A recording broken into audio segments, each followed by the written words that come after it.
So I believe in the last class, we were discussing Article 15 and we were done with it. So now we come to the next important article, that is Article 16. Okay? So even with respect to Article 15, I think there are a few connections that we are still to make. But I hope you remember our discussion on right to equality broadly, right? So it will be important for you for understanding case laws in general if you understand Articles 14, 15, and 16 properly. So that will make the reservation cases very easy for you, okay? And there are always important case laws on the issue of reservation. So this will always stay like a very relevant topic. All right. So we saw that Article 14 contains a general equality clause, which basically says that everybody is equal before the law, right? Then 15 and 16 talk about particular application of that principle. Article 15 talks about policy of non-discrimination, and then it also talks about special provisions for socially and educationally backward classes, SCs and STs in general, as well as in matters of admission in educational institutions. Okay? So Article 15 is also very wide, especially Article 15(1), because it generally prohibits discrimination. Okay? Now today we are supposed to come to Article 16, which we have already seen once in the Bare Act. Article 16 is another such instance of the particular application of the principle of equality before law. ठीक है? Article 16 बात करता है कि public employment में there'll be equality of opportunity. Okay? Again, a very, very important article. A lot of important case laws are there on Article 15 and on Article 16. Okay? So today we are going to do a general discussion on the scope of Article 16. We will take a look at some of the most important case laws on reservation. And then we will also see a few other articles. Okay? I'll just quickly show you what are the other articles that we have to see along with this. Okay? So one is Article 335, which talks about claims of scheduled castes and scheduled tribes to services and post. ठीक है? ये एक condition की बात करता है कि special provisions can be made for SCs and STs. That is absolutely correct. But there is something which has to be considered. Okay? That is efficiency of administration. So Article 335 basically mentions that. Okay? Then what we will be concerned about is this part. Okay? 338, 338A, 338B, 341, 342, 342A. ठीक है? ये important इसीलिए है, specially 342A and 366(26)(c). ठीक है? जो definition clause है आपका Article 366, इसमें जो socially and educationally backward classes की जो definition है, that will be very important for us. ठीक है? So this is something additional that we are going to see today. So we will understand the 2018 constitutional amendment, and then we'll also talk about the 2021 constitutional amendment. Okay. Okay. So now let's start with Article 16. Okay. We have already read Article 16. So एक बार brief देख लेते हैं. 16(1) बात करता है equality of opportunity की in general, है ना? 16(2) बात करता है कि in grounds पे discrimination नहीं होगा. Okay. So there are 7 grounds which are mentioned, 2 more than what was mentioned in Article 15. ठीक है? 16(3) हमने देखा. 16(3) बोलता है कि Parliament can make any law which requires, which has a requirement as to residence. ठीक है? For example, before a person can apply or be eligible for a public office, Parliament, if it wants, it can make a law saying that there'll be some requirement of residence in that state or union territory prior to such employment. ठीक है? यहाँ पे generally आपको सिर्फ authority याद रखनी होती है कि it is only the Parliament and not the state legislature. Okay. Then we'll come to the most important parts. We have already discussed these in detail when we were reading the Bare Act. 16(4), which talks about reservation in appointment. ठीक है? तो ये entry level reservation की बात करता है कि at the point of entry there could be reservation for backward class of citizens and SCs and STs. ठीक है? SCs and STs इसमें लिखा नहीं हुआ है कहीं पे, लेकिन हम केस लॉज में देखेंगे कि backward class of citizens includes SCs and STs. ठीक है? So backward class of citizens. 16(4)A, जो कि 77th अमेंडमेंट से ऐड हुआ था after the Mandal commission case, that is your Indira Sawhney's judgement.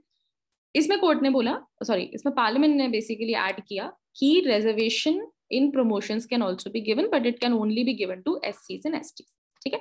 फिर उन्होंने बाद में when the supreme court started interpreting as to whether catch-up rule will apply or consequential seniority will apply, at that point in time they also added another amendment, that is the 85th amendment, saying that it will be consequential seniority, ठीक है। 16(4) भी बात करता है आपकी backlog vacancies की and that they can be carry forwarded, it was added by the 81st amendment, ठीक है। सारे अमेंडमेंट नंबर्स ईयर याद होने चाहिए। 16(5) बात करता है कि अगर पार्लियामेंट चाहे तो they can make a law, मतलब in general a law can be made requiring that somebody who is going to be managing a religious office needs to belong to that religion, ठीक है। तो 16(5) उतना relevant हमारे लिए नहीं है। 16(6) बात करता है EWS reservation की in matters of initial appointment, okay, so that is basically the broad framework of Article 16 which had already been discussed in detail before, okay. If you have any doubts in the understanding of Article 16, you can still let me know. Chalo, now we will come to a few case laws and in general we'll try to understand the intention of Article 16 and what are the different other things that you need to know about it, okay. So firstly we do a basic comparison between Article 15 and Article 16. Article 15 as we discussed is wider in scope. Wider क्यों? क्योंकि वो 15(1) in general बात करता है non discrimination की, ठीक है। On the other hand Article 16 clearly says that it only applies to equality of opportunity in public employment, ठीक है। तो 15 is wider than Article 16. Article 16 prohibits discrimination only in public employment, whereas Article 15 prohibits discrimination in general, ठीक है। दूसरा important difference है कि article 16 में ज्यादा ग्राउंड्स है नॉन डिस्क्रिमिनेशन के देन आर्टिकल 15, ठीक है। तो हम ऑलरेडी देख चुके हैं कि आर्टिकल 15 में 5 ग्राउंड्स हैं, आर्टिकल 16 में 7 ग्राउंड्स हैं, ठीक है। So there are 2 additional grounds. फिर lastly article 15 and article 16 both can only be invoked by the citizens, ठीक है। Even though right to equality under Article 14 is granted to every person, Article 15 and 16 only apply to citizens, ठीक है। अब हम आते हैं 16(1) पे। 16(1) हमें ऑलरेडी पता है, we have seen it talks about equality of opportunity. Equality of opportunity का मतलब ये नहीं है that everybody will be eligible for all public employments, ठीक है। Of course इसका logical मतलब होता है कि state can prescribe qualifications for appointment, ठीक है। I think that doesn't even need to be said. Next, we know, and this concept we discussed earlier also, कि 16(4) talks about reservation in promotions, right? Sorry, reservation and appointment. 16(4)(a) talks about reservation and promotion. But that does not mean that reservation as a concept is only dealt with in 16(4) or 16(4)(a). Okay. So in the case of Rajiv Kumar Gupta versus Union of India, which is a very important case on disability rights, the court basically clarified that reservation can be given to other categories also under Article 16(1). Okay, so that's important to note कि अगर किसी और को reservation आपको देना है तो आप 16(1) के अंदर दे सकते हो, क्योंकि हमने देखा था कि इक्वालिटी का मतलब लिटरल इक्वालिटी नहीं होता है, ठीक है। तो ऐसा नहीं है कि 16(4) which talks about reservation or special provisions is an exception to the concept of equality, ठीक है। Please understand the constitutional meaning of equality and not the literal meaning or even the WhatsApp meaning of what equality is supposed to mean, ठीक है। So reservation can be provided otherwise also to other categories under Article 16(1), and the classic example of this is persons with disabilities, ठीक है। So you know that there's a PWD quota generally in admissions also and in jobs also, so that is given under 16(1), ठीक है, और 15(1) अगर हम education institutions की बात करें तो, okay। So that is the correct understanding कि 16(4) is not exhaustive of the concept of reservation, ठीक है। 16(4) is exhaustive of the reservation that can be given to other backward classes, ठीक है। backward classes को कौन सा reservation मिलेगा, वो सिर्फ 16(4) के अंदर मिल सकता है, ठीक है। 16(1) के अंदर बैकवर्ड क्लासेस को रिजर्वेशन नहीं मिल सकता है, क्योंकि उनके लिए जो भी रिजर्वेशन के क्लॉजेस हैं they are made under 16(4), okay. So that is the basic understanding and difference between 16.1 and 16.4. ठीक है, फिर हम आते हैं, ठीक है, हाँ ठीक है, ये सब हमें पता है, right, like educational qualifications can be a basis of classification for public employment, right, और भी एलिजिबिलिटी कंडीशंस हो सकती हैं, जैसे कि age requirement that you should be under the age of 30 for this employment, ठीक है, you should have these many educational qualifications. So any kind of a condition which is related to the employment can be put under Article 60. ठीक है, Randhir Singh versus union of India के case में court ने बोला था कि principle of equal pay for equal work is a constitutional goal. ठीक है, अभी एक्चुअली रिसेंटली 2022 में ही देयर वाज अ केस जहां पे कोर्ट ने क्लैरिफाई किया था दोबारा कि equal pay for equal work is not a fundamental right. ठीक है, and they were absolutely right, क्योंकि रणधीर सिंह के केस में भी कोर्ट ने यही बोला था. कोर्ट ने कहा था कि it is a constitutional goal, okay, it's a goal that we seek to achieve, क्योंकि right to equal pay for equal work is actually a DPSP. ठीक है, तो ज्यादा कंफ्यूजन नहीं है. कुछ लोग कंफ्यूज हो गए कि recently why did the supreme court से that equal pay for equal work is not a fundamental right. It is because it's actually not a fundamental right even under Article 16. Okay? It is actually a DPSP. However, in Randhir Singh, the court actually clarified that it is a very important right and it is a constitutional goal of Article 16. Okay? So the position remains the same, that equal pay for equal work is not really a fundamental right that can be enforced. Okay? It's largely a DPSP. Okay, now we come to a few more pointers and you will find a lot of cases on this also. यहाँ पे आप generally वो सारे cases देखोगे जहां पे कोई exam का नोटिफिकेशन चैलेंज होता है. ठीक है, तो उन केसेस में for example we might come across a few cases wherein there was some selection procedure which was specified, but then that selection procedure was changed. ठीक है, so if the selection procedure is changed in the middle of the process, ठीक है, then that will also constitute as violating Article 16. ठीक है, तो equality of opportunity का मतलब article 16 के अंदर ये भी होता है कि जो भी रिक्रूटमेंट होगा that will be done strictly in accordance with the advertisement and recruitment rules. ठीक है, फॉर एग्जाम्पल अगर मान लीजिए कोई भी एग्जाम है, लेट्स से whatever, कोई भी एग्जाम, ठीक है, इसमें उन्होंने कहा कि there'll be like a MCQ part का first test and then there'll be one descriptive test. ठीक है, and then finally जो भी क्वालिफाई होगा उनका पर्सनल इंटरव्यू होगा. ठीक है, तो अगर वो शुरू में if they say that this will carry 80% weightage and this will carry 20% weightage, then they cannot change this. ठीक है, अगर वो after laying down these recruitment rules, if they change मतलब when the applications have closed and everything, you know, once the process of selection is in motion, if any changes are happening in the recruitment rules, ठीक है, then that will also violate Article 16. ठीक है, क्योंकि Article 16 में the understanding is that everybody should have an equal opportunity, and changing of the rules of the game is believed to be a violation of the concept of equality. Additionally, एक और चीज है कि state cannot make appointment over and above the number of posts advertised. ठीक है, anticipated vacancies की हम बात नहीं कर रहे हैं, क्योंकि anticipated vacancies they already mention कि these many vacancies are anticipated. ठीक है, ये change हो सकती हैं.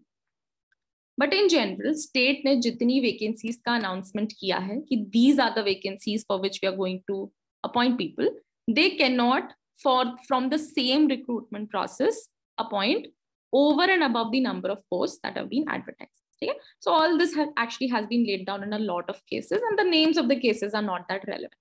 ठीक है, आप recent भी जो देखोगे उसमें इस तरह के जो cases होते हैं उनमें generally ज़्यादा jurisprudence नहीं होती. ठीक है, they're generally not that relevant.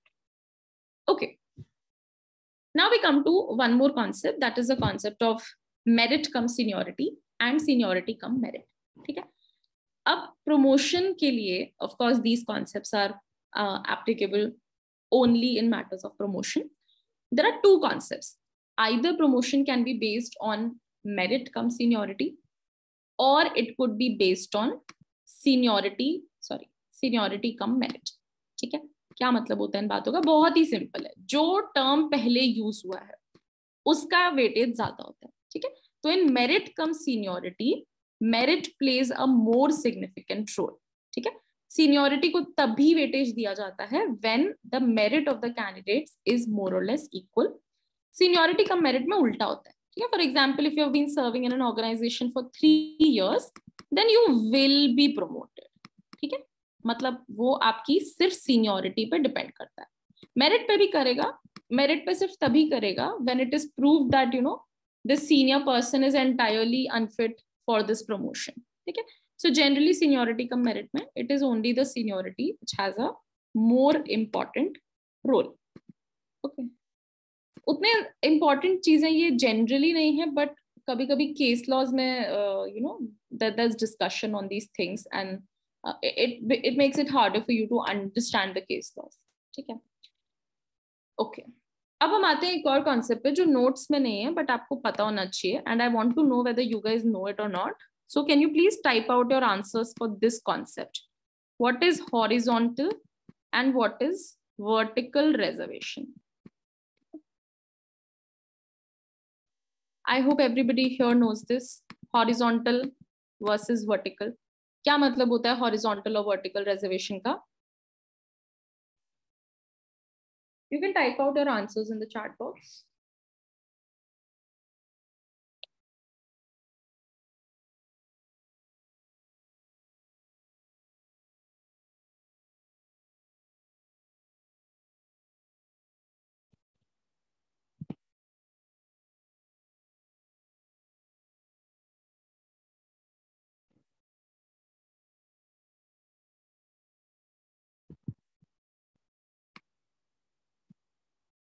Okay, anybody, is there anybody who does not know what is horizontal and what is vertical?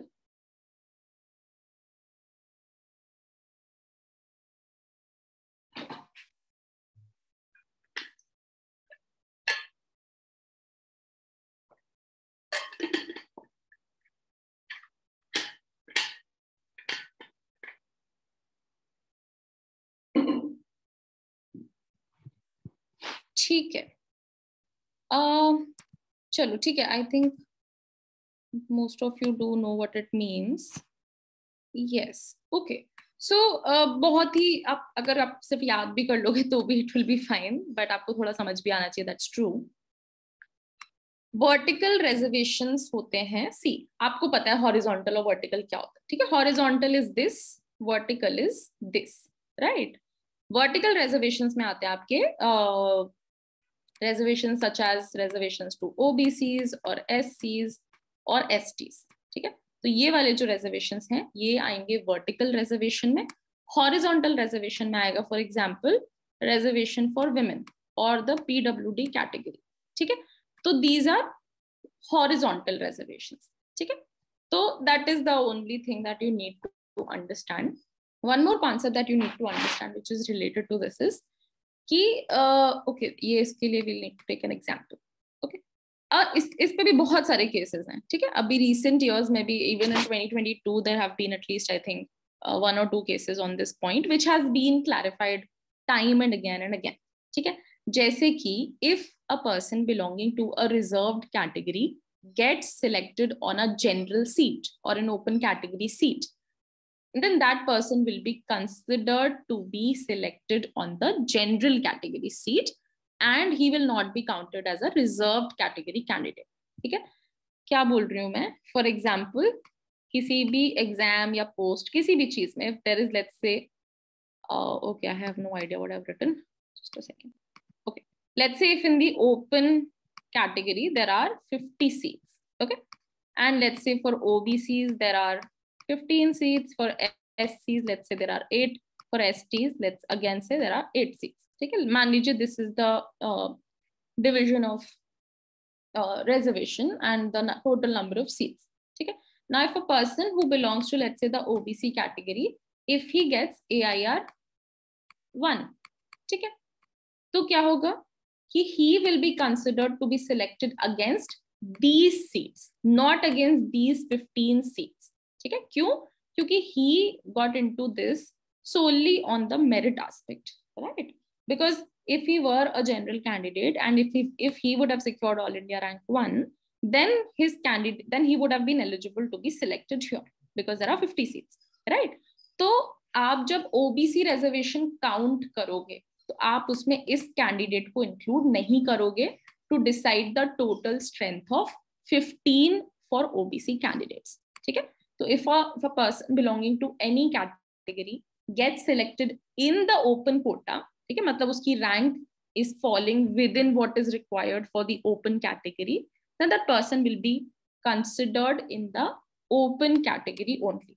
ठीक है, तो उनकी सीट जो है that will not be used to count for the quota seats. Okay, now this has been reiterated in many cases. ठीक है, it's not a new concept, it's an understanding which is implicit in article 15 and 16. ठीक है, okay. अब 16(2) के grounds हमें already पता है, 7 grounds हैं: religion, race, caste, sex, descent and place of birth and residence. ठीक है, 16(3) is an exception to 16(1) and 16(2). Why is it an exception? क्योंकि 16(1) and 16(2) बोलते हैं that on the basis of these things, है ना, जो भी 7 grounds हैं, there'll be no discrimination. Okay, but on the other hand, clause 3 says that Parliament can make a law providing for, residence as one of the criteria. ठीक है, तो residence is one of the non-discrimination grounds in 16(2), right? क्योंकि 16(2) में लिखा है कि आप residence के basis पे discriminate नहीं कर सकते.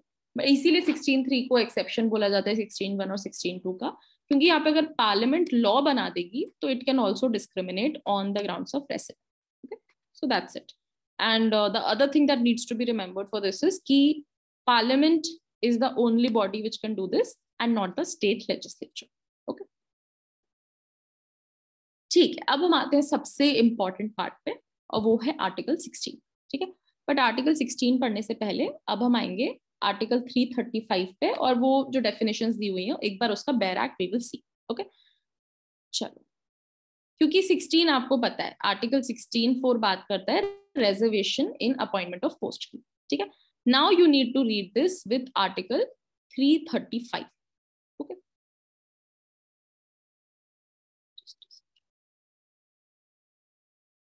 ठीक है, 335 बात करता है claims of scheduled caste and scheduled tribes to services and post. ठीक है, very important. इसमें एक अमेंडमेंट भी है, आप ईयर देख लो यहाँ पे, it is the 82nd amendment of the year 2000. ठीक है, तो this is also that we'll need to remember.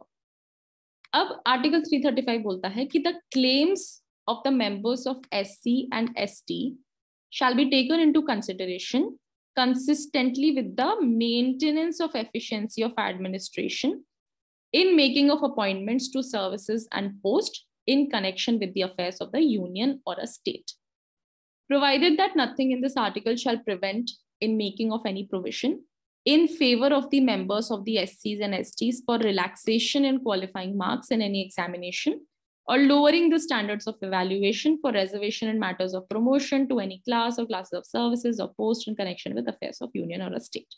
ठीक है, all in all वो क्या बोल रहे हैं, तो 335 अपने आप में कभी नहीं पूछा जाता, it will always be asked with article 16. ठीक है, क्योंकि it is related to article 16. कि आर्टिकल 16 के अंदर whenever you will be considering the claim of SCs and STs, ठीक है, तो आप क्या करोगे, you will ensure कि जो भी आप reservation दे रहे हो या whatever you special provisions you are making, what has to be ensured is that the efficiency of administration has to be maintained. ठीक है, मतलब जैसे फॉर एग्जाम्पल आपको पता है कि for category candidates there is some relaxation, है ना, उनका cut off let's say open candidates से 10% लेस हो सकता है. ठीक है, फॉर एग्जांपल अगर ओपन कैटेगरी का 50% है तो उनका हो सकता है 45 हो या 40 हो, व्हाटएवर. ओके, तो 335 बेसिकली गिव्स अ रूल कि whenever you're considering these claims in appointment to services and post, है ना, इसी से हमें पता चलता है कि this is related only to article 16. okay, it is not generally related to the concept of reservation. It's only related to Article 16. Okay, so what has to be seen is efficiency of administration. ठीक है, ये keyword है, इसको याद रख लो आप. बाकी दूसरी चीज है कि अमेंडमेंट से बाद में ये भी ऐड हुआ कि of course efficiency of administration has to be maintained, but that does not mean that relaxation and qualifying marks cannot be given. ठीक है, 335 का प्रोवाइजो क्लैरिफाई करता है कि relaxation and qualifying marks for reservation in matters or promotion can be given to SCs and STs. ठीक है, तो ये है आपका legal basis as to why there's a lower cutoff which can be prescribed for category candidates. ठीक है, तो 335 याद रखना चाहिए क्योंकि आर्टिकल 16 आप जब भी पढ़ रहे हो तो आर्टिकल 16 के अंदर जो रिजर्वेशन के प्रोविजंस हैं उस पे एक चेक की तरह काम करता है आर्टिकल 335, क्योंकि आपको बताता है कि आप कितना रिजर्वेशन दे सकते हो या आप कितना रिलैक्सेशन दे सकते हो. ठीक है, तो इसीलिए 335 इंपॉर्टेंट है क्योंकि उन्होंने बस एक क्वालिफिकेशन रखी है कि as long as efficiency of administration is being maintained, the purposes of article 16 can be carried on. ठीक है, now we come to few important things. Article 338 जो बात करता है national commission for scheduled caste की. फिर आर्टिकल 338A जो बात करता है national commission to scheduled tribes की, है ना, इसमें पूरा नहीं पढ़ना है, it's not that important. And then national commission for backward classes. ठीक है, ये जो बेयर एक्ट है ये अपडेटेड नहीं है बिकॉज इसमें 2021 का नहीं है. ठीक है, we will look at it separately. चलो अच्छा ठीक है, before even coming to 338B, ठीक है, अभी इसको आप अभी we can forget this, just a second. अच्छा नहीं, ठीक है, हाँ 342A को हम अभी we will keep in abeyance, but बाकी आपको पता होना चाहिए. ठीक है, 338, 338A, 338B. ठीक है, ये किन चीजों की बात करते हैं? ये बात करते हैं नेशनल कमीशंस की. ठीक है, तो देयर कुड बी क्वेश्चन, कभी कभी एग्जाम में सब पूछ लेते हैं कि इनमें से कौन सी बॉडी कॉन्स्टिट्यूशनल बॉडी है या कौन सी बॉडी कॉन्स्टिट्यूशनल बॉडी नहीं है. ठीक है, तो आपको ये याद रखना है कि जितने भी नेशनल कमीशंस हैं फॉर SCs, STs और बैकवर्ड क्लासेस, ये तीनों कॉन्स्टिट्यूशनल बॉडीज हैं क्योंकि इनका जो फॉर्मेशन है वो कॉन्स्टिट्यूशन में दिया हुआ है. ठीक है, so this you have to remember. ठीक है, सो इनका जो स्टेटस है it is that of a constitutional body. ठीक है, हम इनके कंटेंट पे भी आएंगे बट वो थोड़ा बाद में, उसमें पूरा पढ़ना इंपॉर्टेंट नहीं है, बहुत ही थोड़ा सा पार्ट है which you actually have to remember. ठीक है, then we will come to 341, 342 and 342A. ठीक है, सी नेशनल कमीशन का क्या काम होता है? नेशनल कमीशन का काम होता है कि गवर्नमेंट को रेकमेंड करना. ठीक है, जैसे national commission for scheduled cast जो है वो गवर्नमेंट को पॉलिसी इश्यूज में असिस्ट करेंगे. ठीक है, उनके फंक्शंस क्लियरली लेड डाउन है, तो उनका फंक्शन है to basically assist, to investigate, जैसे दिखा हुआ है कि ये ड्यूटीज हैं कमीशन की. ओके, आपको डिटेल में नहीं जाना है but you have to know कि what does these bodies do. ठीक है, तो ये बॉडीज कुछ नहीं करती हैं, ऐसा नहीं है कि ये लॉ बनाएंगी या they will have any binding value, but what they do is they look into the matters relating to their subject area. ठीक है, अगर national commission for scheduled tribes है तो it will look into and it will investigate and monitor matters relating to safeguards for STs. It will inquire into specific complaints. It will participate and advise on planning process. ठीक है, president के पास annually कोई report submit करेंगे etcetera etcetera. ठीक है, तो as you can see इसका काम रिकमेंडेशंस देना है ना. The primary work is to look into the betterment of or promotion of these particular categories. ठीक है, on the other hand 341, 342 and 342A. These three articles talk about list, कि list कौन बनाएगा. ठीक है, अब जैसे शेड्यूल्ड कास्ट में कौन कौन सी कास्ट इंक्लूडेड होंगी ये हम कैसे डिसाइड करेंगे या कौन डिसाइड करेगा. ठीक है, तो लिस्ट से लेके जो प्रोविजंस हैं यानी कि list of SCs, STs and SEBCs, how will they be made.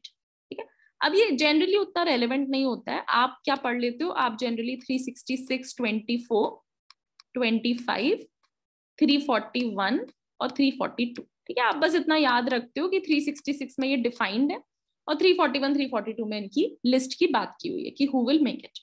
But why it has become important is because of the two amendments 2018 and 2021। ठीक है, क्यों? क्योंकि अभी तक सिर्फ शेड्यूल्ड कास्ट और शेड्यूल्ड ट्राइब्स की लिस्ट के बारे में the constitution specified. Okay, so socially and educationally backward class, which is a term that is mentioned in article 15, वो कहीं पर डिफाइंड नहीं था, ना ही उसकी कोई लिस्ट प्रेपरेशन के लिए कॉन्स्टिट्यूशन में कोई प्रोविजंस थे। ठीक है, तो 2018 के अमेंडमेंट से for the first time they also included the list provisions for SCBC। ठीक है, तो उनको दो चेंजेस करने पड़े। क्या क्या चेंजेस?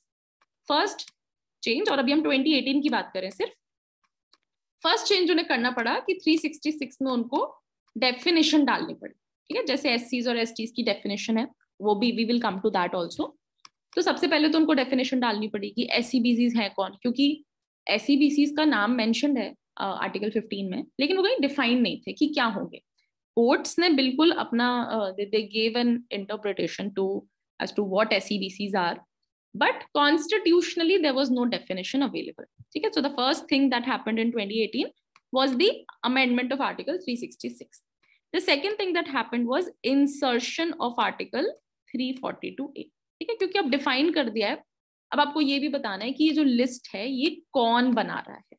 ठीक है, कैसे बनेगी ये लिस्ट, तो that was added by the 2018 amendment। ठीक है, अब ये इंपॉर्टेंट है क्योंकि इसी की वजह से आपका मराठा रिजर्वेशन केस का जजमेंट आया था, जिसके बाद से 2021 का अमेंडमेंट हुआ। ठीक है, तो सबसे पहले I will come to the definition and then backwards will move. Okay okay, तो इसमें अभी अमेंडेड नहीं है, अभी हम अनअमेंडेड पढ़ रहे हैं। जो 2018 की डेफिनेशन है that's what we are reading. 2021 ने उसमें क्या चेंज किया वो हम पहले ये समझेंगे, फिर हम उसको देखेंगे कि वो चेंज क्यों किया। ठीक है, that is more important to understand कि why the changes happen. Okay, so it is only till the 102nd Amendment Act of 2018।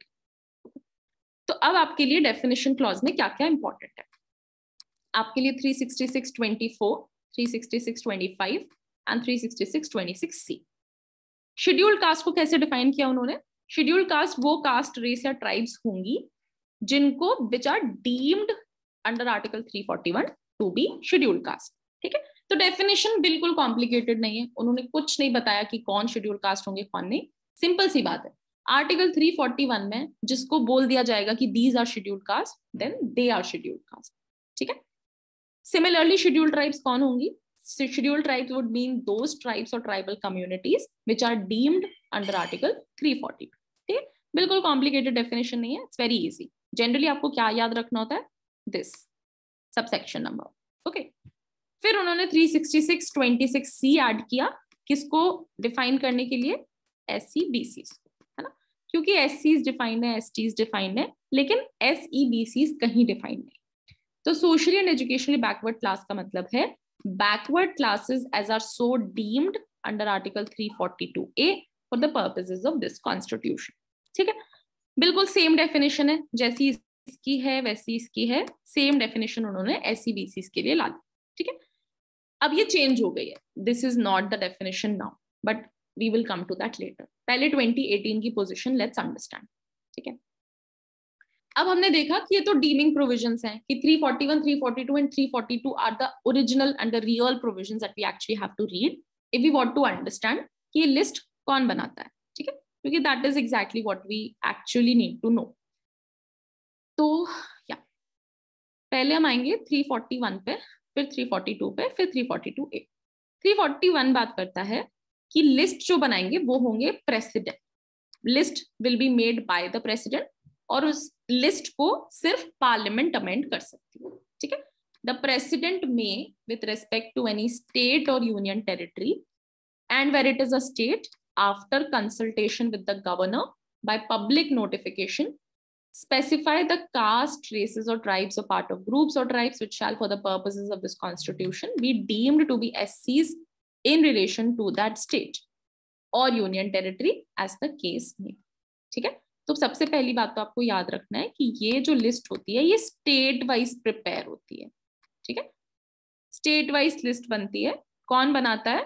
President bye public notification. ठीक है, ये सारा काम 1951 में ही हो चुका है। Schedule caste, schedule tribe president ने तभी बना दी थी। अब उसके बाद आपको उसमें जो भी ऐड या सब्ट्रैक्ट करना है, अगर आपको उसको अमेंड करना है, उस लिस्ट को किसी कास्ट को इंक्लूड करना है या एक्सक्लूड करना है, तो वो काम पार्लियामेंट करती है। ठीक है, लेकिन पहली बार जो लिस्ट बनाएंगे वो होंगे प्रेसिडेंट, और जो कि ऑलरेडी हमारे यहाँ बन चुकी है। ठीक है, पार्लियामेंट में बाय लॉ इंक्लूड इन और exclude from the list of SCs specified in the notification any caste, race or tribe, but save as aforesaid a notification issued on the said clause shall not be varied by any subsequent notification. ठीक है, तो all in all इसको amend करने का एक ही process है कि parliament can make a law to amend anything in this list. ठीक है, तो ऑल इन ऑल हमने क्या देखा, लिस्ट पहली बार बनाते हैं प्रेसिडेंट और उसके बाद पार्लियामेंट उसे अमेंड कर सकती है। ठीक है, SCs की अगर हम बात करें, सेम एग्जैक्ट सेम चीज इज देयर फॉर STs। ठीक है, कि the president may with respect to any state और UT by public notification specify कि किस किस को will be deeming to be STs। ठीक है, similar parliament by law will include और exclude anybody from this notification. ठीक है, यहां तक कोई प्रॉब्लम नहीं है। 341, 342 are very easy. Now the problem comes with 342A। ठीक है, 342A जो बात करता है socially and educationally backward class की। अब उन्होंने यहाँ पे भी, ये 2018 की पोजीशन है। ठीक है, ये रीसेंट पोजीशन नहीं है। उन्होंने एग्जैक्टली सेम चीज यहाँ पे भी ऐड कर दी जैसे वहां पे थी, बस एक छोटी सी mistake they did. Okay, the president may with respect to any state और UT and where it is a state after consultation by the governor by public notification specify the SEBCs which shall for the purposes of this constitution be deemed to be SEBCs in relation to that state or UT। ठीक है, ये यहाँ तक कुछ नहीं है, exactly same है जो हमने देखा। अब यहाँ पे उन्होंने क्या बोला, parliament may by law include in और exclude from the central list, ठीक है, of SEBCs specified in notification any SEBC but save as aforesaid etc etc। ठीक है, अब यहाँ पे उन्होंने क्या किया, पार्लियामेंट मे बाय लॉ तक भी ठीक है, they talked about some central list. ठीक है, अब there is no clarification as to what this central list is and is it any different from what we have been discussing in 341 and 342, क्योंकि 341 342 में कहीं कोई central list state list type की बातें नहीं हुई। ठीक है, वहां पे बस वो लिस्ट बोल रहे हैं, ये जो लिस्ट बनी है उसको पार्लियामेंट इंक्लूड इन या एक्सक्लूड फ्रॉम कर सकती है if they want to do it by making a law. ठीक है, तो प्रॉब्लम यहाँ पे ये हुई कि इसके पहले तक क्या होता था, 2018 के अमेंडमेंट के पहले तक स्टेट्स डिसाइड करते थे। ठीक है, स्टेट्स डिसाइड करते थे कि उनके स्टेट में SEBCs यानी OBCs कौन होंगे। ओके, तो ये जो काम था ये स्टेट्स का था, but after the 2018 amendment there was a lot of confusion, क्योंकि now what seems to be the right position is कि now it will be the parliament which will be able to do। पहली list president बनाएंगे और उसके बाद अगर उसे amend करना है, कुछ ऐड करना है, एक्सक्लूड करना है, तो वो पार्लियामेंट करेगी। राइट, तो इसीलिए आपका मराठा रिजर्वेशन का केस आया था, क्योंकि मराठा रिजर्वेशन में यही इशू था कि जो मराठास को रिजर्वेशन दिया जा रहा था by the Maharashtra government, the issue was कि who will recognise these SEBCs। ठीक है, रिकॉग्नाइज कौन करने वाला है बिना, तो वहां पे उनका एक कंटेंशन था कि स्टेट्स रिकॉग्नाइज करेंगे। तो कोर्ट ने कहा कि नहीं, states will no longer recognise SEBCs, क्योंकि article 342A clearly has now given that power to the president and the parliament. ठीक है, तो इसीलिए कोर्ट ने कहा कि मराठा रिजर्वेशन इज अनकॉन्स्टिट्यूशनल, क्योंकि जो लिस्ट है वो अब सिर्फ प्रेसिडेंट प्रिपेयर कर सकते हैं और उसको अमेंड सिर्फ पार्लियामेंट कर सकती है। Okay, so that is why in the Maratha reservation case, this is how the court interpret। Court ने कहा कि states have no power to recognize SEBCs। okay, please understand, only to recognize, सिर्फ recognize करने की power court ने कहा कि नहीं है, लेकिन प्रोविजंस बना सकते हैं। ओके, मैं क्या बोल रही हूँ, आर्टिकल 16 हमने देखा है, आर्टिकल 15 देखा है, राइट। यहाँ पे जो रिजर्वेशन डिसाइड करता है कि किसको कितना रिजर्वेशन देना है, वो स्टेट गवर्नमेंट डिसाइड करती है। ठीक है, सेंट्रल गवर्नमेंट भी कर सकती है अगर वो सेंट्रल सर्विसेज की बात कर रहे हो, है ना, तो सेंटर भी कर सकती है। तो स्टेट एंड सेंटर दोनों रिजर्वेशन के प्रोविजंस बना सकते हैं कि कितना रिजर्वेशन देना है, किस पोस्ट के लिए देना है, ओके, ऑल ऑफ दैट। लेकिन 342A ऐड होने के बाद स्टेट गवर्नमेंट की रिकॉग्निशन की पावर चली कि अब स्टेट गवर्नमेंट SCBCs को रिकॉग्नाइज नहीं कर सकती, है ना, कि वो बोल दें कि आज से ये वाली कास्ट भी SCBC है, that they can not do. What they can do is they can still keep making provisions for them, है ना। प्रेसिडेंट अगर यहाँ लिस्ट बना देंगे तो जो जो लिस्ट में इंक्लूडेड होंगे उनके लिए reservation provision still state government बना सकती है, ठीक है। तो ये कोर्ट ने मराठा रिजर्वेशन के केस में बोला कि स्टेट की सिर्फ रिकॉग्नाइज करने की power has been taken away by 342A, not the power of making reservation provisions, ठीक है। आर्टिकल 15 आर्टिकल 16 की पावर थोड़ी चेंज हुई है, that is still there, but that of course did not sit well with the parliament, क्योंकि उनका ये intention था ही नहीं। They did not want to take away the power of the states in recognising SCBCs also, ठीक है। इसीलिए they came up with the 2021 amendment right after the Maratha reservation case to restore the earlier position. Earlier position मतलब जहां पे state government also has the power to recognise SCBCs for a state, ठीक है। तो अब हम देखते हैं 2021 का अमेंडमेंट। 338 भी उतना इंपॉर्टेंट नहीं है हमारे लिए, क्योंकि नेशनल कमीशन की बात करता है। हम किस चीज से ज्यादा कंसर्न है, 342A से, ठीक है। बट उसके पहले भी लेट्स सी 26C, 366 26C, ठीक है, जहां पे डेफिनेशन दी हुई है। यहाँ पे क्या थी, छोटी सी डेफिनेशन थी कि कौन होंगे SCBCs। SCBCs is meaning such backward classes which are specified in 342A, ठीक है। ये था 2018 का अमेंडमेंट। 2021 में उन्होंने से इसको चेंज करके ये कर दिया, ठीक है। अब ये करेक्ट पोजीशन है, this is the correct law. Socially and educationally backward class means such backward classes as are so deemed under Article 342A for the purposes of the central government or the state or the union territory, ठीक है। तो उन्होंने इसको classify कर दिया। उन्होंने कहा SCBC का मतलब सिर्फ ये नहीं है कि 342A में किसको SCBC बोला गया है, ठीक है। उन्होंने ये क्लैरिफाई किया कि जो SCBC की लिस्ट है वो 3 डिफरेंट लिस्ट हो सकती हैं, 1 for central government, 1 for state, 1 for union territory.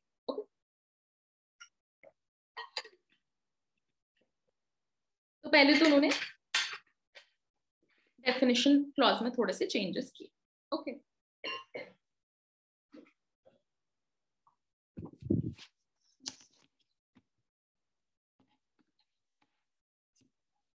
Okay, ठीक है। I hope that's clear. First of all, they changed the definition and then they changed the power under 342A also, ठीक है।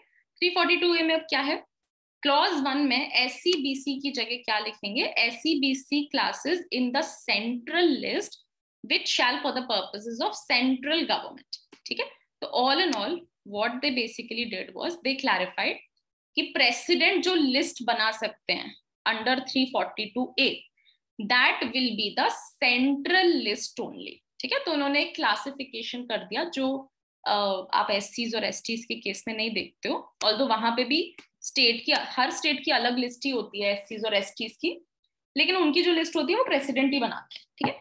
यहाँ पे वो क्या बोलेंगे कि प्रेसिडेंट जो लिस्ट बनाएंगे वो है सिर्फ सेंट्रल लिस्ट के लिए, ठीक है। Central list for the power of central government. इसका मतलब है कि जो स्टेट लिस्ट बनेंगी वो प्रेसिडेंट बाय पब्लिक नोटिफिकेशन नहीं डिक्लेयर करेंगे, ठीक है। मतलब यहाँ पे जो प्रेसिडेंट की वो पावर बोल रहे हैं वो सिर्फ सेंट्रल लिस्ट के ऊपर है, ना कि स्टेट लिस्ट के ऊपर, ठीक है। तो that is first thing this set. फिर उन्होंने कहा क्लॉज 2 के बाद these things will be added, ठीक है। क्या ऐड कर रहे हैं, एक्सप्लेनेशन कि अब क्या मतलब होता है, हम जो सेंट्रल लिस्ट बोल रहे हैं इसका क्या मतलब है। For the purposes of clause 1 and 2, expression central list means the list of SCBCs prepared and maintained by and for the central government, ठीक है। तो उन्होंने क्लैरिफाई कर दिया कि प्रेसिडेंट जो लिस्ट बाय पब्लिक नोटिफिकेशन बनाएंगे वो होगी central list, it will be for the purposes of central government, ठीक है। पार्लियामेंट इस लिस्ट को अमेंड कर सकती है, इंक्लूड एक्सक्लूड कर सकती है, ठीक है। मतलब कि सेंट्रल लिस्ट पे सिर्फ प्रेसिडेंट और पार्लियामेंट अपनी पावर एक्सरसाइज कर सकते हैं, ठीक है।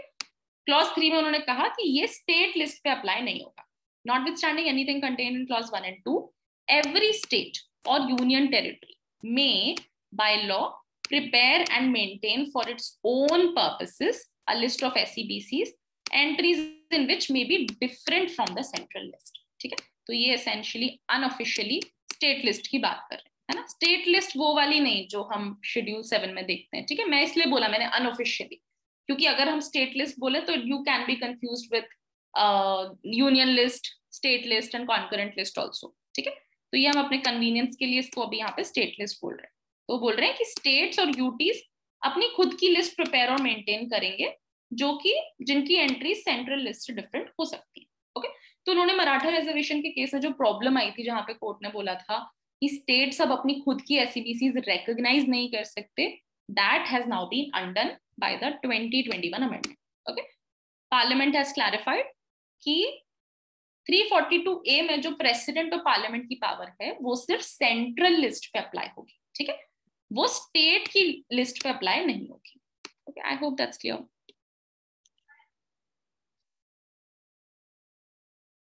Anirban is saying why SCBC is recognized by the states whereas SCs and STs are recognized only by the central government. It's in the provisions of the constitution. ऐसा कुछ अलग नहीं है. ठीक है, SCs and STs के लिए it has always been in the constitution the provisions which say that the president will issue a list and then that can be amended by the parliament. ठीक है, it has always been in the constitution, whereas the other thing has never been there. It's also because the very concept of SCBCs or giving reservation or special provisions for SCBCs, when has it been added? आप लोग मुझे बताओगे कि SCBC क्या हमेशा से constitution में था ये term itself, or has it been added?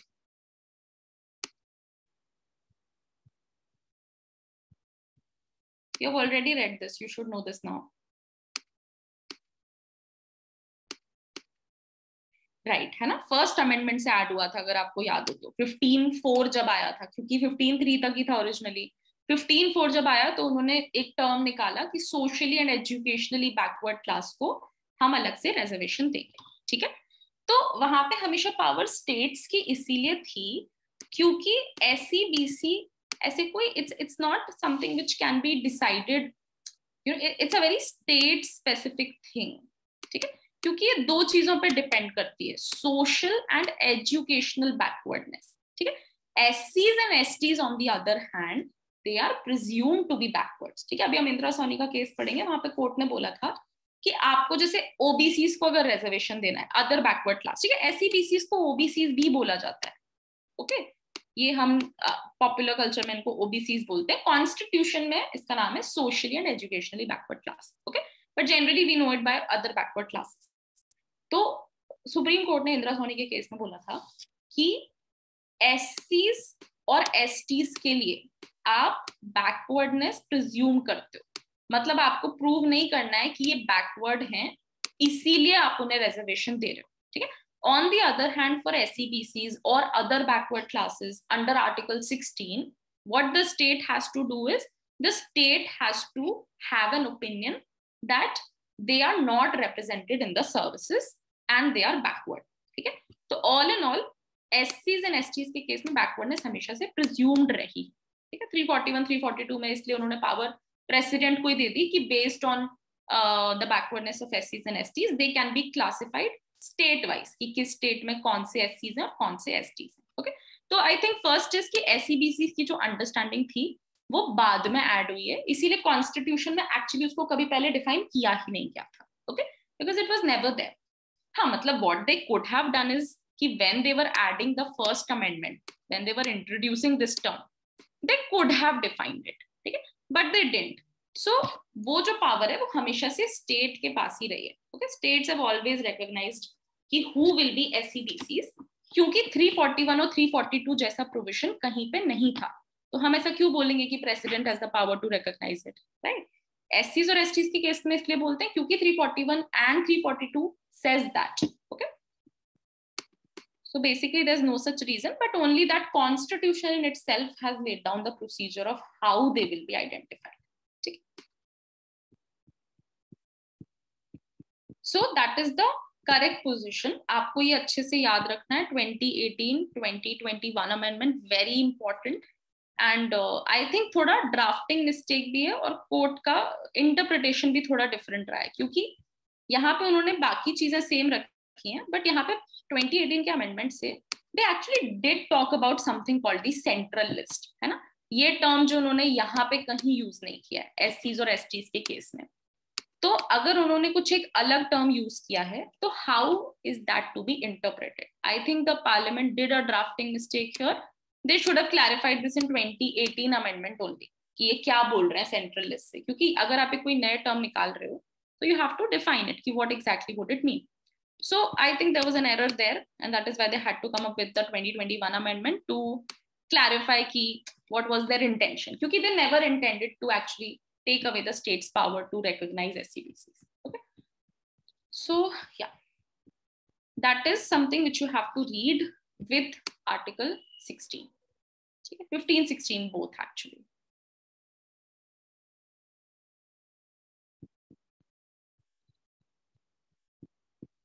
हाँ ठीक है, सो या मोर और लेस डन। अब हम सिर्फ केस लॉज बचे। केस लॉज भी आप जितनी बार पढ़ोगे आपको उतना ज्यादा याद रहेगा, ठीक है। और जब आप एक्चुअली केस लॉज पढ़ोगे एनालिसिस में तो that will actually become more clear, ठीक है। Now reservation can be granted to any backward class, ये आपको पता है। 16(4) में जो टर्म यूज हुआ है वो है बैकवर्ड क्लास ऑफ सिटीजन, है ना।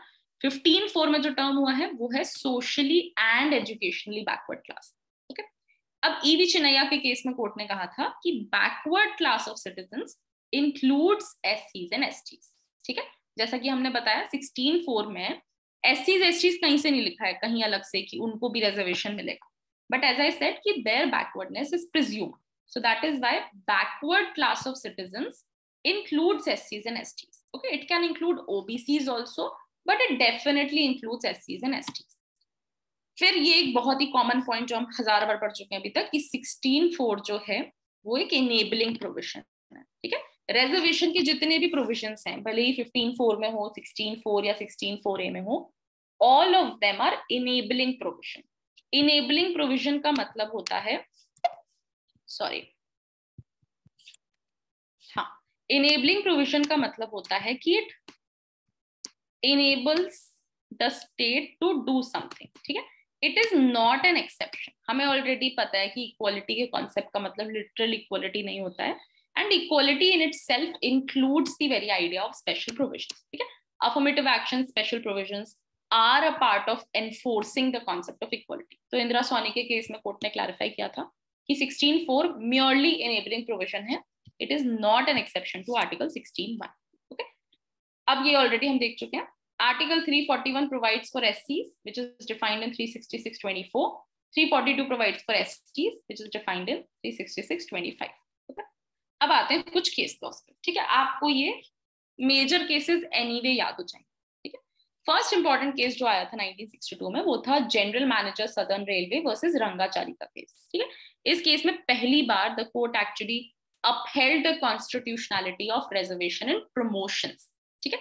माइंड यू उस टाइम पे 16(4)A was not in the constitution, ठीक है। लेकिन उसके बाद भी रंगाचारी के केस में कोर्ट ने बोला कि आप प्रमोशंस में भी रिजर्वेशन दे सकते हो, ठीक है। फिर आते हैं MR Balaji versus state of Mysore पे, जो हमने लास्ट क्लास में भी देखा था। एमआर बालाजी में कोर्ट ने बहुत सारी चीजें बोली, नो वंडर, जो हमने लास्ट क्लास में डिस्कस भी की थी कि caste can not be the sole criterion, okay, economic criteria can be considered, reservation should never be above 50%, ठीक है। तो M R Balaji is known for this finding, क्योंकि ये जो फाइंडिंग है वो ओवर रूल नहीं हुई है, उसकी बाकी जो फाइंडिंग्स थी वो ओवर रूल हो चुकी है इंदिरा सोनी के केस में, ठीक है। तो एमआर बालाजी में कोर्ट ने कहा था कि रेजर्वेशन जो है generally that should be below 50% in a given year, ठीक है। पहली बार अगर कोई न्यूमेरिकल स्ट्रेंथ फिक्स हुई थी तो that was in the case of MR Balaji, ठीक है। फिर आए हम बहुत इंपॉर्टेंट नेक्स्ट केस पे, T Devadasan versus union of India. इसको कैरी फॉरवर्ड रूल केस भी बोला जाता है, क्योंकि इस केस में कोर्ट ने बोला था कि कैरी फॉरवर्ड इज अनकॉन्स्टिट्यूशनल, ठीक है। आप वैकेंसीज को नेक्स्ट ईयर में कैरी फॉरवर्ड नहीं कर सकते, क्यों? क्योंकि it will also violate the 50% का सीलिंग लिमिट, ठीक है। क्योंकि अगर किसी साल 50% से ज्यादा रिजर्वेशंस हो रहे हैं because of you carry forwarding the vacancies, then that will be unconstitutional. ठीक है, तो टी देवदासन का केस अपने कैरी फॉरवर्ड रूल के लिए जाना जाता है. फिर हमारे अनदर इंपॉर्टेंट केस पे state of Kerala versus NM Thomas. इस केस में the issue was with respect to promotions of एससीज एंड एसटीज. ठीक है, इस केस में भी कोर्ट ने कहा था कि प्रमोशन ऑफ एससीज and STs and giving them some extra time to clear a departmental test is valid. ठीक है, तो state of Kerala versus NM Thomas में भी court was in favour of giving reservation in promotions also. ठीक है, but हम अगर किसी केस से सबसे ज्यादा कंसर्न है तो वो है इंदिरा सोनी, क्योंकि there were multiple cases before Indra Sawhney. But the reason why Indra Sawhney is so important is because it settled all of them. All of them were settled in Indira Soni, and that's why it's the most important case on the issue of reservation itself. Okay? Lastly, Indira Soni के just पहले there was another case of KC Vasant Kumar versus State of Karnataka, जहां पे court ने और कई guidelines दी. ठीक है, आप जितने भी केसेस देखोगे उन सब में there are some or the other guidelines with respect to the issue of reservation. ठीक है, तो यहाँ पे कोर्ट ने कहा कि जो reservation की पॉलिसी है वो हर 5 साल में रिवाइज होनी चाहिए. अगर आपको बैकवर्ड क्लास आइडेंटिफाई करनी है तो 2 टेस्ट लगा सकते हो कि backwardness should be comparable to एससीज एंड एसटीज. ठीक है, ये वाली फाइंडिंग को इंदिरा सोनी ने निगेट कर दिया था. उन्होंने कहा था कि ऐसा नहीं है कि आपको रिजर्वेशन देने के लिए there has to be comparable backwardness. ठीक है, you can not basically ascertain that. So this test was anyway invalidated in Indra Sawhney. Second था कि they must satisfy the means test also, मतलब कि आप उनकी इकोनॉमिक बैकवर्डनेस भी देखोगे. ठीक है, केसी वसंत कुमार के जो टेस्ट हैं they generally have not found confirmation in the Indira Sawhney's judgment. Okay, क्योंकि अब at this point in time there were some issues which were very important with respect to reservation. ठीक है, 2 मेजर इश्यूज आप आइडेंटिफाई कर सकते हो. पहला था कि किसको रिजर्वेशन देना है, हु शुड गेट रिजर्वेशन.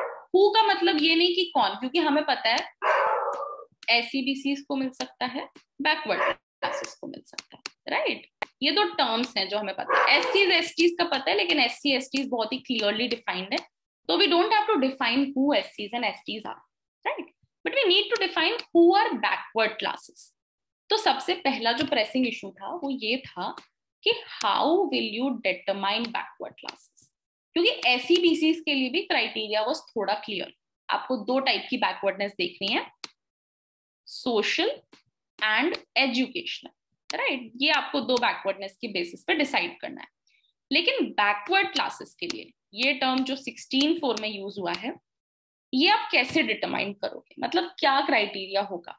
तो एक तो सबसे पहला ये कोर्ट ने क्लैरिफाई किया इंदिरा सोनी के केस में कि क्या क्राइटेरिया हो सकता है फॉर गिविंग रिजर्वेशन. ठीक है, तो इस केस में कोर्ट ने कहा कास्ट, कि caste is the most important thing before granting reservation under backward classes. मतलब caste will determine, it will not be the sole factor, it should not be the sole factor, there should be other considerations also, but caste can be the starting or the dominating factor in deciding backward classes. ठीक है, तो जो पहले वाले cases थे, even MR Balaji जिसने बोला था कि आप कास्ट के बेसिस पे नहीं दे सकते हो, ठीक है, आपको पॉवर्टी देखनी चाहिए, इकोनॉमिक क्राइटेरिया देखना चाहिए. ठीक है, इंदिरा सोनी ने उस सबको निगेट कर दिया. उन्होंने कहा ठीक है आप बाकी कंसिडरेशन भी देख सकते हो, but the starting point has to be caste. ठीक है, फिर उन्होंने ये भी बोला इंदिरा सोनी के केस में कि सिर्फ ओनली इकोनॉमिक ग्राउंड्स पे reservation can not be given.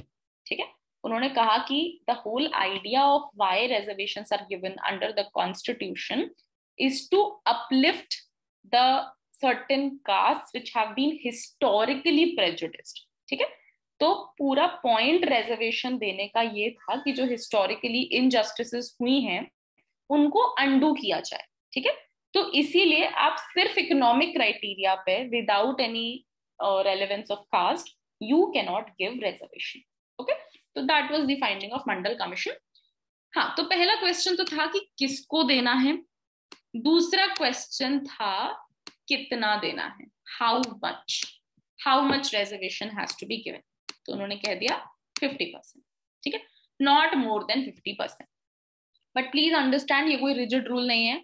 Indira Soni के केस में भी कोर्ट ने कहा है कि generally reservation should not exceed 50%, लेकिन स्पेशल सर्कमस्टांसेस में it can exceed.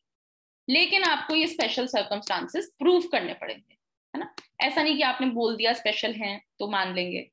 There has to be evidence claiming as to why or what are the reasons of this special circumstances. Okay, that is a finding of Indra Sawhney by and large. अब एक बार हम findings और देख लेते हैं.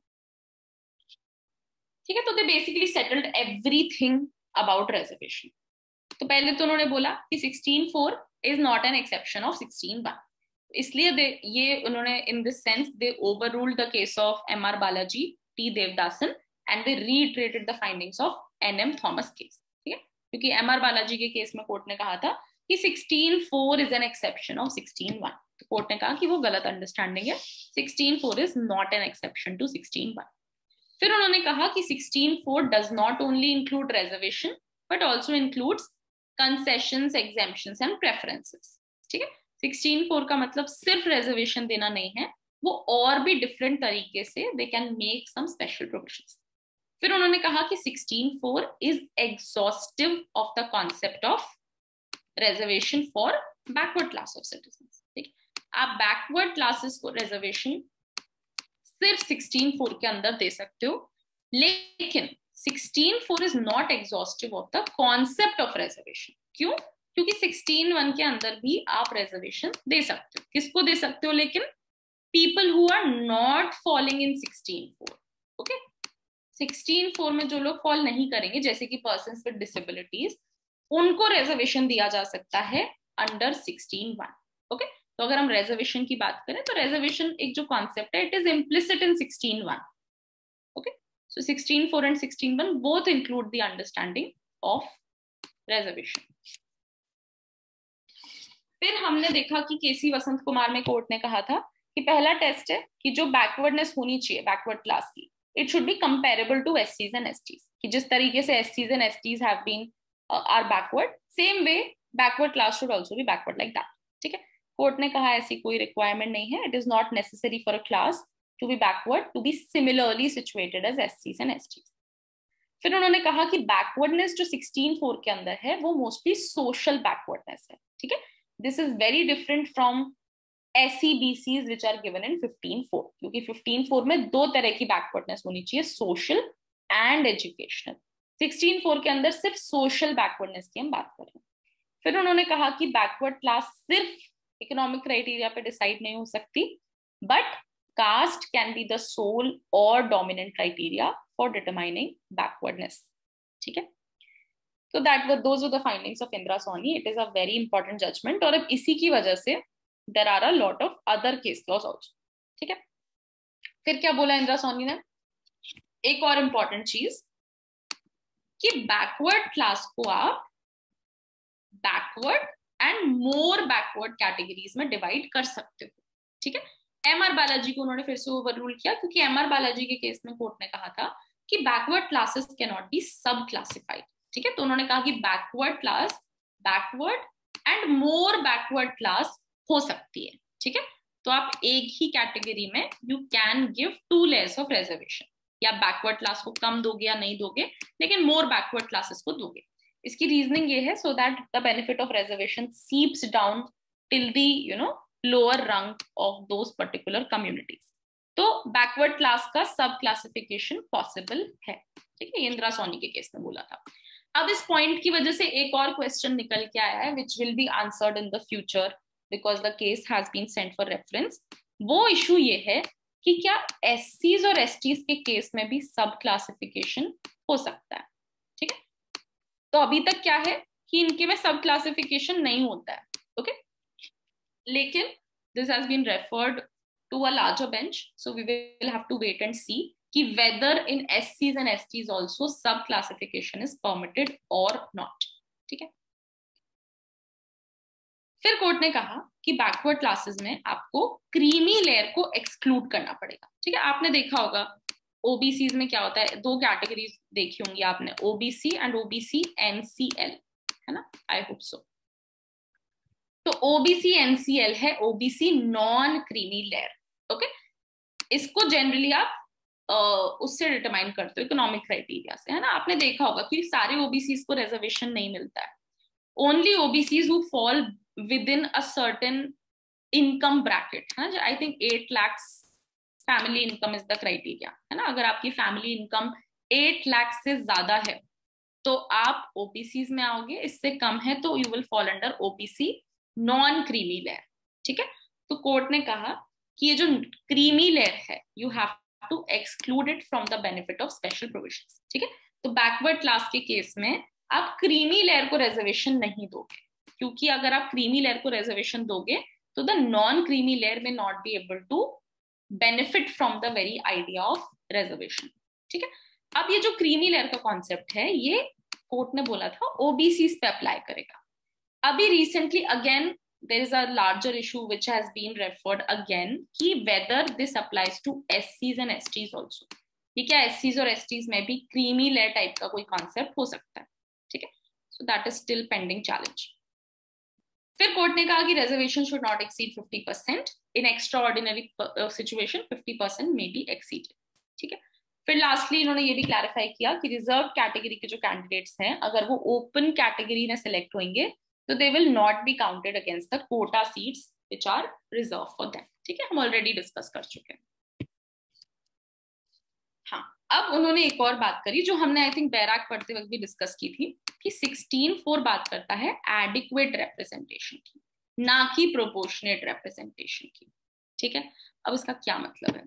इसका हमने तब भी मतलब देखा था कि प्रोपोर्शनेट रिप्रेजेंटेशन का मतलब होता है कि it should be in proportion to your population, है ना, कि जितना रिप्रेजेंटेशन है और उनकी पॉपुलेशन कितनी है उस स्टेट में आप उस बेसिस पर डिटरमाइन करो।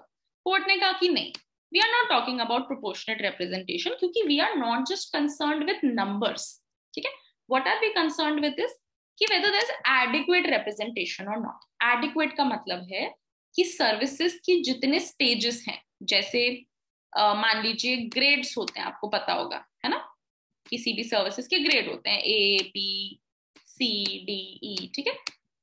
ग्रेड E हो सकता है PN और lower employees in that organisation, ठीक है। This could be let's say administrator, manager, deputy manager, है ना, फिर चेयरपर्सन, जो भी, है ना, ऑल इन ऑल मतलब कि देयर इज अ प्रोग्रेशन। तो वो उनका मानना है कि 16(4) में जो वो रिजर्वेशन की बात कर रहे हैं कि आपको पता है ना 16(4) बोलता है कि आप सिर्फ उन बैकवर्ड क्लासेस को रिजर्वेशन दे सकते हो जो स्टेट के ओपिनियन में रिप्रेजेंटेड नहीं है इन द सर्विसेज, है ना, यही कंडीशन है। आप सबको नहीं दोगे। अगर आपको लगता है कि आपकी स्टेट में अदर बैकवर्ड क्लास कोई है और वो एडिक्वेटली रिप्रेजेंटेड है तो आप उन्हें रिजर्वेशन नहीं दोगे, ठीक है।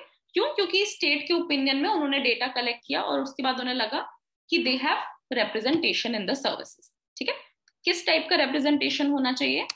एडिक्वेट रिप्रेजेंटेशन होना चाहिए। एडिक्वेट मतलब कि जितनी भी मतलब सर्विसेज में whether there is any equal distribution or not। Equal मतलब कि जो ऊपर हायर लेवल ऑफ एडमिनिस्ट्रेशन जो है वहां पे क्या रिप्रेजेंटेशन, ठीक है। ऐसा नहीं कि सिर्फ they entered into the services but they are not being promoted, they are being kept at lower levels of services only, ठीक है। That would not fulfil the purpose of 16(4), ठीक है। क्योंकि सिर्फ प्रोपोर्शन नहीं हमें बढ़ाना है, we don't just have to increase the number, we have to make sure कि जो न्यूमेरिकल स्ट्रेंथ है वो एडिक्वेटली ऊपर प्रमोट हो रही है कि नहीं, ठीक है।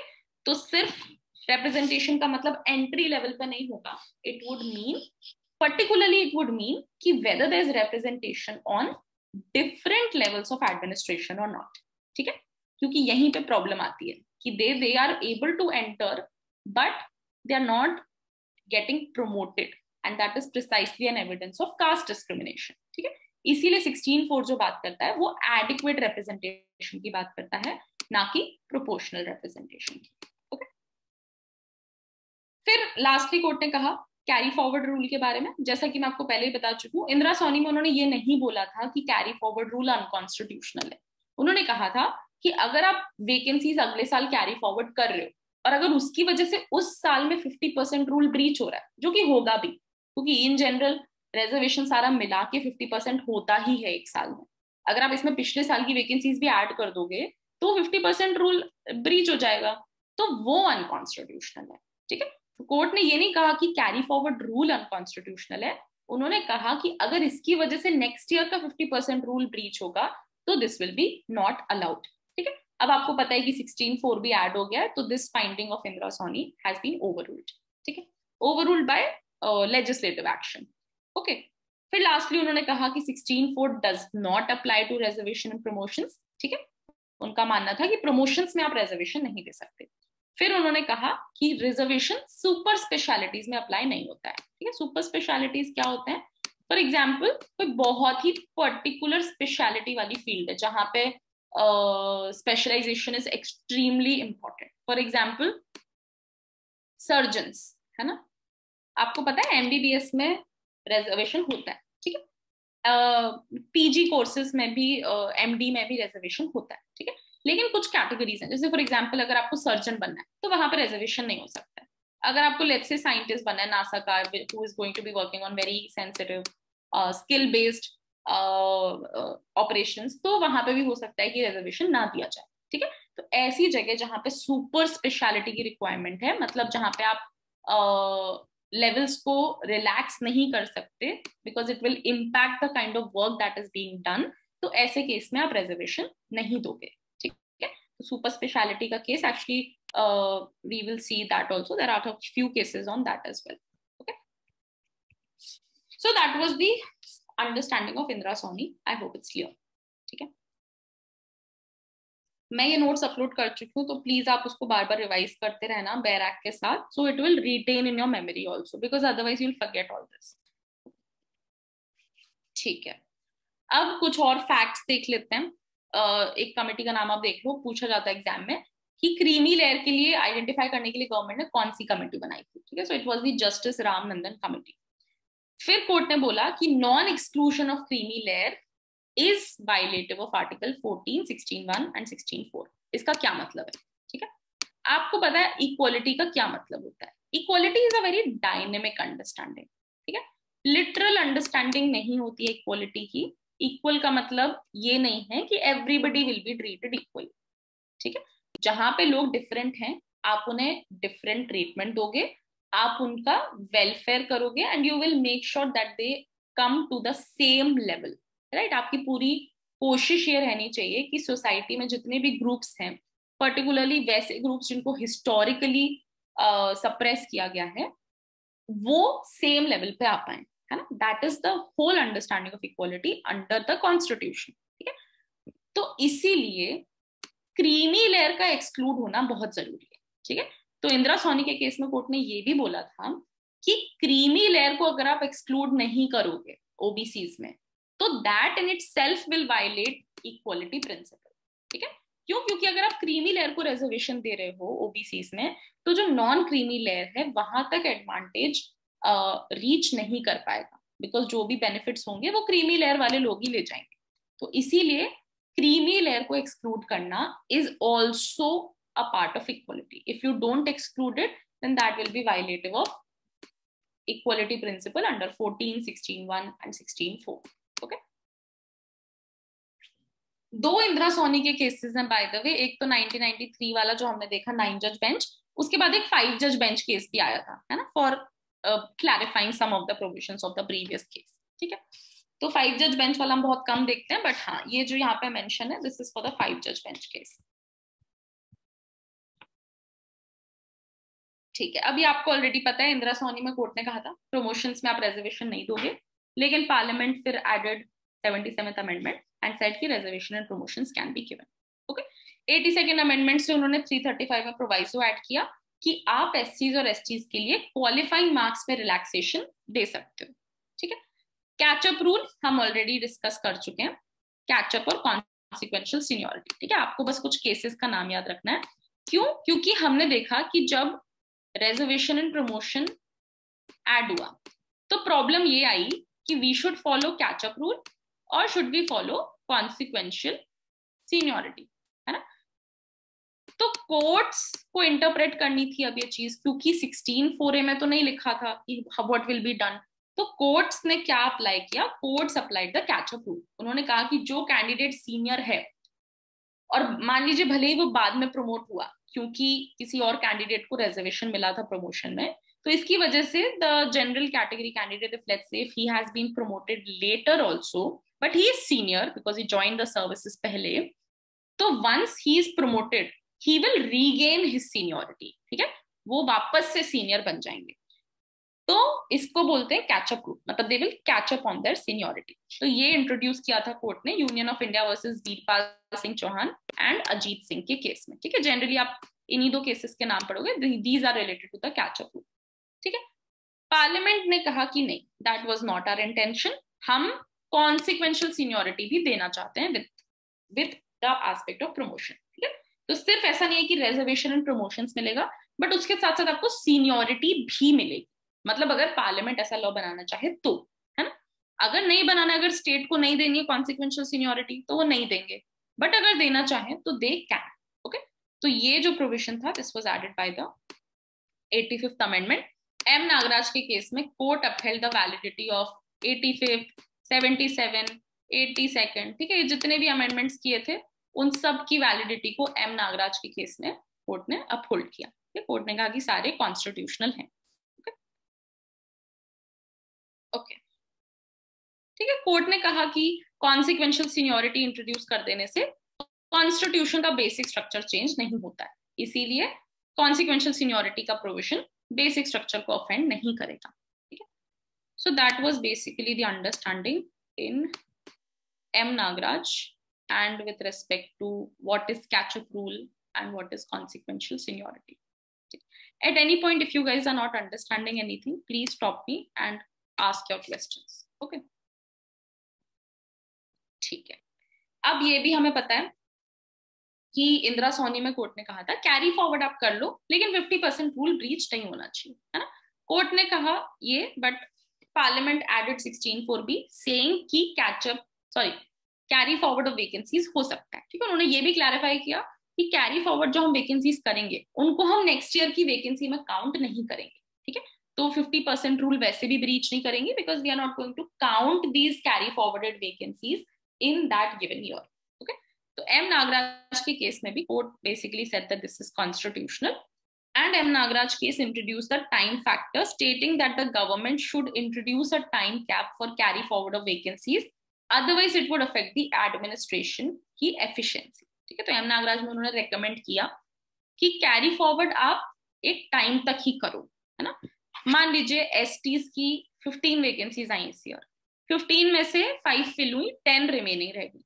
अब आपने इसको नेक्स्ट ईयर कैरी फॉरवर्ड किया, वहां भी पूरी फिल नहीं हो पाई, फिर आपने उसके नेक्स्ट ईयर कैरी फॉरवर्ड किया, वहां भी पूरी फिल नहीं हो पाई। तो एम नागराज के केस में कोर्ट ने कहा था कि आप कैरी फॉरवर्ड करो लेकिन पुट अ टाइम लिमिट कि इतने टाइम तक ही they will be carry forwarded, क्योंकि if that is not followed then it will affect the efficiency of administration.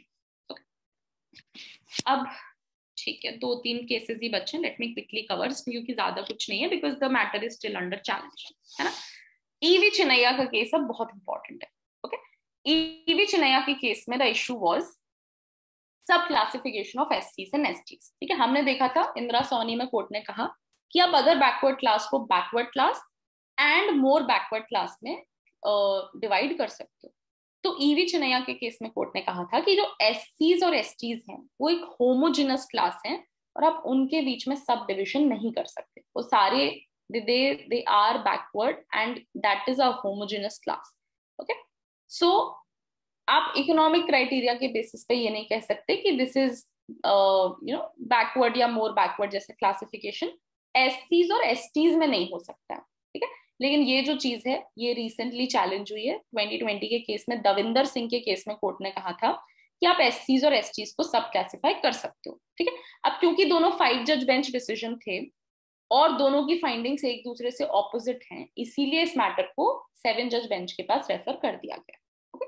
क्यों? क्योंकि अगर 2 कोऑर्डिनेट बेंचेस सेम बात पे डिवाइडेड है ना, तो ये मैटर लार्जर बेंच डिसाइड कर सकती है, ओके। तो इसीलिए E V Chinnaiah has been referred to a larger bench after the case of Davinder Singh, okay. Now we come to M Nagaraj versus union of India, okay. Again very important judgment to understand. M Nagaraj के case में ये सारे constitutional amendment challenge हुए, मतलब जो भी इंदिरा सोनी के बाद चेंजेस हुए थे रिजर्वेशन में वो सारे एम नागराज में चैलेंज हुए थे। कोर्ट ने सबकी वैलिडिटी को अपहोल्ड किया, ठीक है. We are not concern with that. What we are more concern with is this test, ठीक है. अब कोर्ट ने कहा कि अगर आपको प्रमोशन में रिजर्वेशन देना है तो आपको ये 3 टेस्ट सेटिस्फाई करने पड़ेंगे, ठीक है. क्या क्या? पहला, you will have to demonstrate the backwardness of SCs and STs by quantifiable data. आपको डेटा कलेक्ट करना पड़ेगा और आपको उस डेटा से शो करना पड़ेगा कि SCs और STs बैकवर्ड हैं, है ना. दूसरा, आपको प्रूव करना पड़ेगा कि there is inadequacy of representation, क्योंकि ये तो 16(4)A में लिखा ही हुआ है ना, कि आप रिजर्वेशन कब दे सकते हो? when in the opinion of the state SCs and STs are not represented in the services of the state, है ना. तो इसमें क्या है कि आपको प्रूफ करना पड़ेगा कि रिप्रेजेंटेशन नहीं है एडिक्वेट, इसीलिए आप उन्हें रिजर्वेशन दे रहे हो.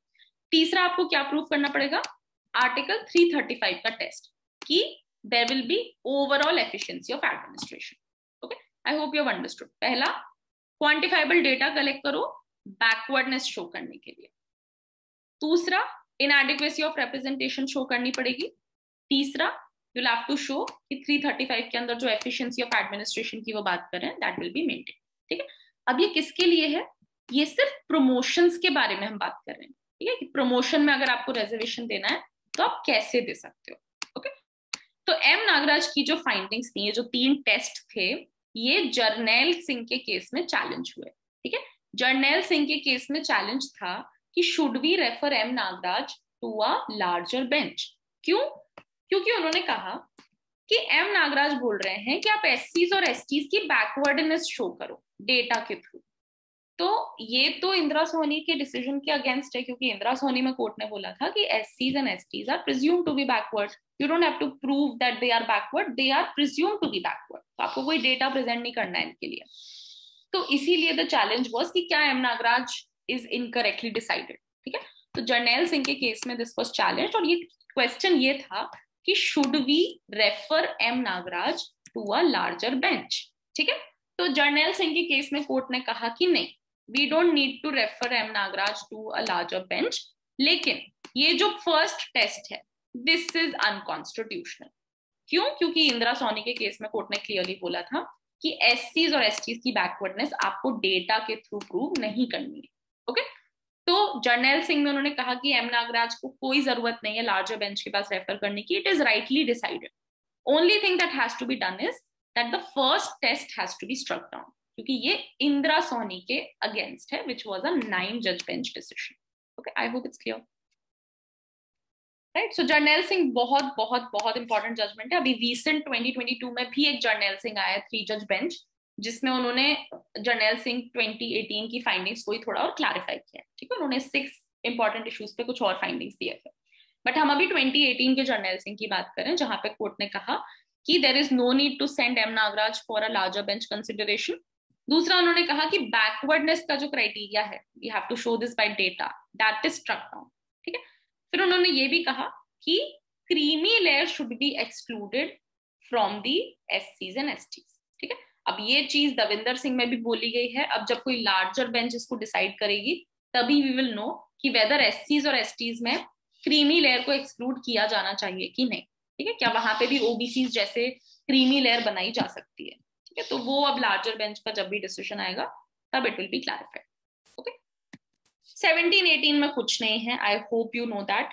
17 बात करता है अबॉलिशन ऑफ अनटचेबिलिटी की.